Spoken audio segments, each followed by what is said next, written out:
you're outlaying a lot of money for something that you may not require. An entry-level car park in the city is upwards of $70,000 at the moment, and they can get up to, in one case, $265,000 for a car park a few years back.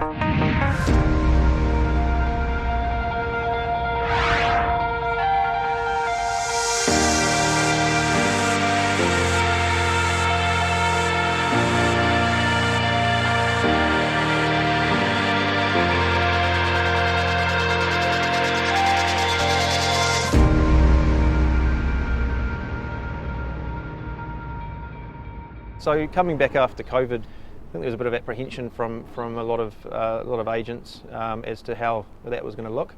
The banks have certainly come to the party with interest rates, which has really given a shot in the arm to where we thought it would be. So we knew that there'd be activity. We knew people want to get back to the normal way of life and transact and maybe act on their intention to buy, which they had pre-COVID, based on better returns and potentially looking in the investment sector somewhere around that 5% net mark, which is doubling your money if you're locking in an interest rate around that 2.5. There are investors for everything in Auckland CBD. Anything that's cash flow positive, anything that looks like an opportunity, everyone takes their chances. The whole time in lockdown, we sat at home, we actually produced unconditional offers over half a dozen properties, but a lot of them got sold. Some of them have immediately tenanted after they got settled. There is opportunities. Auckland CBD is filled with it. Any investor who is looking at about 5% returns on anything in the market at the moment is flying out the door. Anything that looks like there's some value add, that's again sight unseen, sometimes even getting sold. Smaller apartment market where you had parents looking for kids for their place to go to their university. That's a little bit slow at the moment, but everything else, literally everything else, is getting attention. It's almost like there's a race.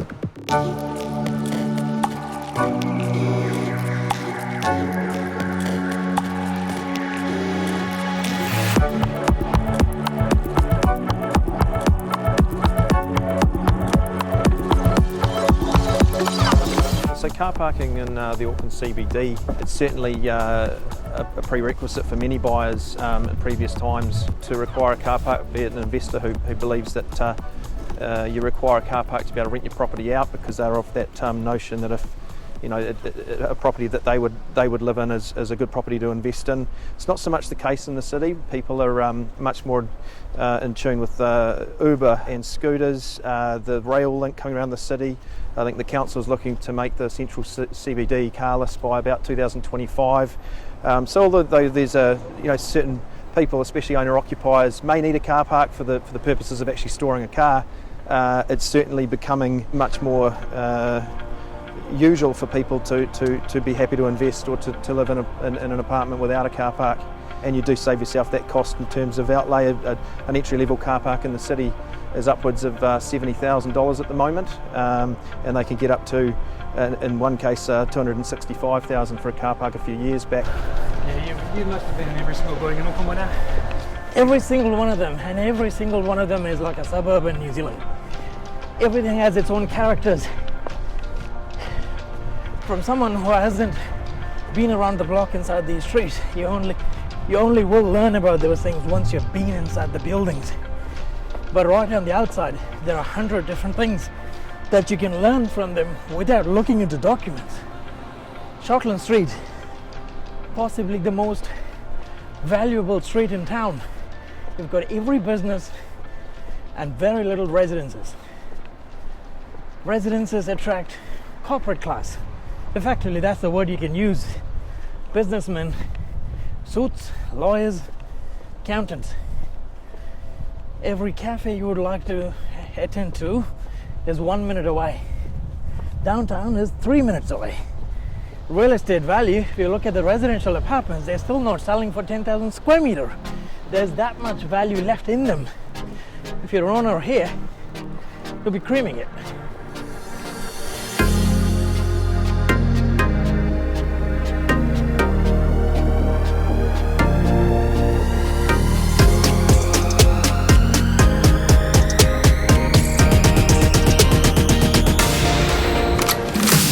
Suddenly made sense to a lot of people to think about the medium to long term, and that we're coming out of this, albeit with a bit of a scraped knee, for lack of a better term.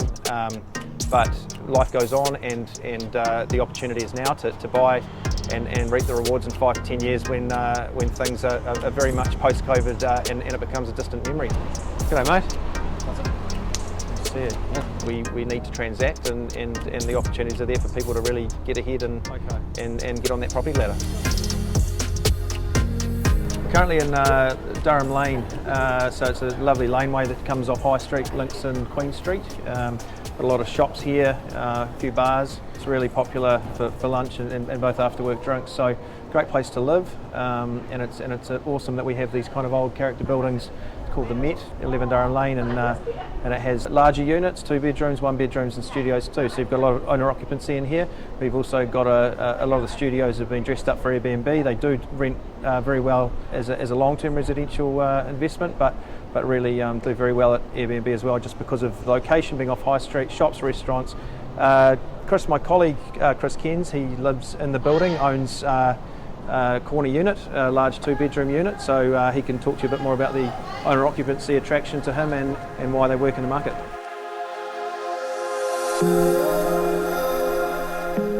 So this is my home here in the Met. We chose to live in the Met because of the character that comes with it, so talking 4-metre high stud. Also all the character features that come with a building like this. We've got the older windows, which we've now put double glazing system in to stop the sound. So new kitchens, wooden floors in, new carpet. So in this building you've got a mix of owner-occupier and Airbnbs. There are also some longer term rentals, but we're seeing that probably going to start to change as the value comes up. Owner-occupiers in this building, you've got invested interests, those that are living here are also making decisions about what's happening with the building. We love it here. I'm 2 minutes from work. We step outside, a front door, like I say, middle of town. Great location, great building.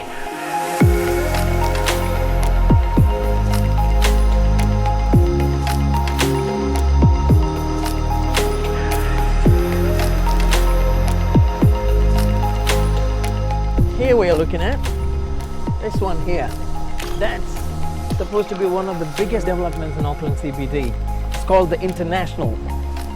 Any returning residents to New Zealand, we should be looking out for it. Inquiries from returning New Zealanders, overseas investors such as Singaporeans and Australians, that's increased. They're obviously seeing from the outside picture.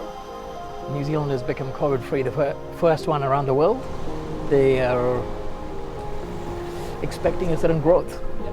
Returning New Zealanders obviously need a residence, and city centre is one of the best places to be in.